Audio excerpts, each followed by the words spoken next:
سلام دوستا، ببخشین من فیلم گرفتم کلش دیلیت شد. So it's okay. از سر شروع میکنیم.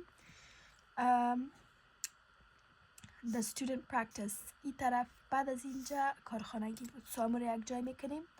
The graph on the left shows how many social media followers these two famous people acquired over the course of 10 months after opening a new Instagram account on the same day. So دو نفر مشهور اینجا نامایش به ما گفته در یک روز اردویشان یک صفحه اینستاگرام شروع کردن و این گراف به ما نشان میده که بعد از تعداد ما یا تعداد فالوورهای اینستاگرامشان بر ما نشان میده. So این سوال اول گفته how many followers did each person have after 1, 6 and 8 months. So بعد از ماه اول، ششم و هشتم این دو نفر چند فالوور به دست آوردن. من اینجا کمش وقت کردم. So اینجا واره که در سوال دیگه که در صنف کردیم اما تو یک تیبل جور میکنی، امی خط اندازی میکنی و لیبل میکنی ماه یک، ششم و هشتم و نام دو نفر نوشته میکنی. So برای کانیه هم دیده میتونیم این خطا را نامم دادن.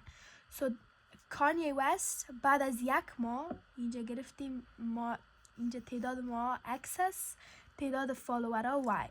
So بعد از یک ماه تعداد فالوورهایش چند شد؟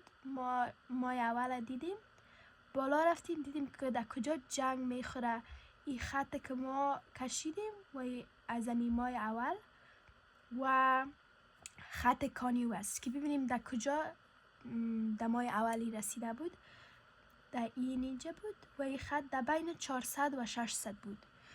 چون اینجا نگفته که کدام شماره است، ما عدس زده میتونیم که در بین 400 و 600 500 است.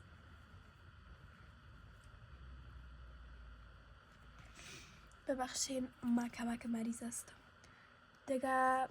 سو اینجا 500 نوشته کردیم. اینال بعد از 6 ماه چقدر میشه؟ سو تعداد ماه اینجاست یک ماه، 2 ماه، 3 ماه، 4 ماه، 5 ماه، 6 ماه. سو از اینجا یک خط میکشی بلند میری تا که این خط کانیه وست جنگ بخوره کتش اینجا جنگ خورد. سو میبینی که کدام شماره است. این هم در بین 2400 و 2600. بازم چون نوشته نیست که کدام است، ما عدس زده میتونیم در بین 2400 و 2600 شماره در بینش 2500 می باشه. 2500 اینال بعد از 8 ماه چند می باشه؟ سو بازم تو 1 2 3 4 5 6 7 8 ماه از اینجا خط میکشیم میریم تا ببینیم که در کجا خط کانی وست. مهم است که خط فعلا ما این خط میپالیم، این خط کجا جنگ میخوره. سو اینجا جنگ خورد.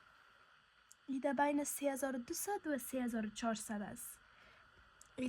بازم مشخص نیست که در بین این شماره نخورده. سو ما خودمون باید پیدا کنیم. در بین 3200 و 3400 3300 است. سو اینجا 3300. اینالا به خط لوئیس اینما تو که اینجا کردیم اما تو میکنیم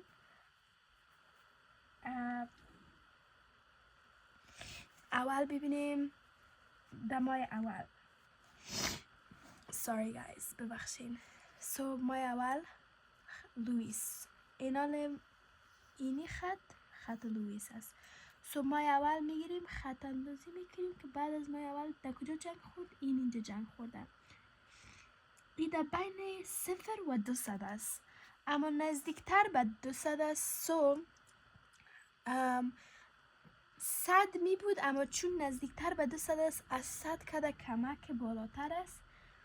سو این کلش عدس است. میتونیم عدس زده که 180 است بعد از 6 ماه. سو 1 2 3 4 5 6 اینال باز خط میکشی تا که خط جنگ بخوره. اینه این خط لوئیس است. اینجا جنگ خورد. این در بین 1000 است و 1200 و این actually اگر نزدیکتر ببینیم دمی سر 1200 جنگ خورده. سو بعد از 6 ماه بالا بریم 1200 و 1200 است و بعد از 8 ماه 1 2 3 4 5 6 7 8 باز هم تو خط میکشیم بلند میریم تا اینجا نه. ای کجا ای چند است ببینیم 2600. میشه 2600. And I'll explain why extending the graph to the negative x values to the left of the y-axis doesn't make sense. میگه تشریح کنین که چرا بیفایده یا بیمفهوم است اگر دست چپ گراف دست چپ y-axis نشان بدیم. So این طرف. Well, اینجا تعداد ماهارش نشان میده و تو ماه اول ماه دوم یا اگر 0 باشه وقتی که نو شروع شده میتونی داشته باشی اما هیچ وقت یک ماه را در منفی داشته نمیتونی داشته باشی یا این میشه به خاطر که ما در منفی نمیره یا نمیتونی منفی ما داشته باشی. So because you cannot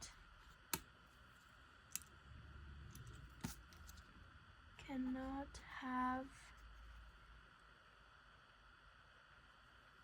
month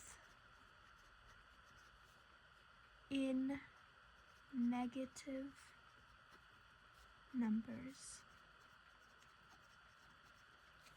Okay. این سوال سوم گفته when does Coach Luis approximately surpass Kanye West with social media followers? So approximately gap مهم است. Approximately یعنی تقریبا. So بعد از چقدر وقت Coach Luis کانیه وست یعنی در فالوور پیش میشه. So ایرا میتونی در گراف جایی که هر دوی از این دو تا خط جنگ میخوره اونجا رو دیده میتونی. So ما دیده میتونیم که اینجا جنگ خوردن. اینه که ببینیم در بین 8 و 9 ماست. So چون به 9 ماه نرسیده میتونیم بعد از 8 ماه. So after 8 months. Okay. So این سوال کردم. حالا سوال بعدی رو میکنیم. ما یک ویدیو دیگه پارت دوم براتون پست میکنم. این سوالا رو در پارت دوم حل میکنیم یک جای. فعلا خداحافظ.